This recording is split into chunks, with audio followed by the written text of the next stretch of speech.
మీ తెలుగు నేస్తం Telugu stop app వెంటనే play store, app store లో డౌన్లోడ్ చేసుకోండి. ప్రతిక్షణం అన్ని తెలుగు వార్త విశేషాలతో పాటు మీ లోకల్ ప్రాంత వార్తలు కూడా సులభముగా తెలుసుకోండి. నల్లగొండ జిల్లా రాష్ట్రంలో నల్లగొండ జిల్లా మునుగోడు నియోజకవర్గాన్ని బెల్ట్ రహిత నియోజకవర్గంగా మార్చేందుకు ఎమ్మెల్యే కోమటిరెడ్డి రాజగోపాల్ రెడ్డి ముమ్మర ప్రయత్నాలు చేస్తున్నారు. బెల్ట్ షాపులు లేకుండా చేస్తే ఆ గ్రామానికి 5 లక్షల రూపాయలు నజరానా ప్రకటించి సంచలనం రేపారు. అంతటితో ఆగకుండా ప్రతి గ్రామంలో బెల్ట్ షాపులను నియంత్రణ కమిటీలు వేస్తూ ముందు చూపుతో ముందుకు వెళుతున్నారు. మునుగోడు మండలం కొరటికల్ గ్రామంలో బెల్ట్ షాపులు నిర్వహిస్తున్నారన్న విషయానికి తెలుసుకొని రాత్రిపూట గ్రామానికి వెళ్లి గ్రామస్తులతో రాత్రిపూట మీటింగ్ పెట్టి గ్రామంలో బెల్ట్ షాపులు, బెల్ట్ షాప్స్ మూసి వేయిస్తామని గ్రామస్తులతో ప్రమాణం చేయించారు. ఈ సందర్భంగా బుజ్జమ్మ అనే మహిళ తన భర్త ప్రతిరోజు తాగొస్తున్నాడంటూ కన్నీరు మున్నీరుగా విలపిస్తూ ఎమ్మెల్యేకు ఫిర్యాదు చేసింది.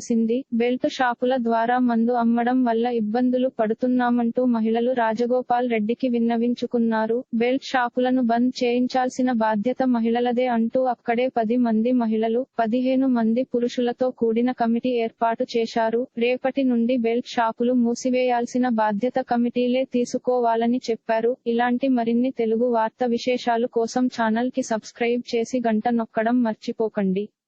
ఈ వీడియోని తోటి మిత్రులకి షేర్ చేయండి. మీ అభిప్రాయాన్ని కామెంట్ లో తెలపండి.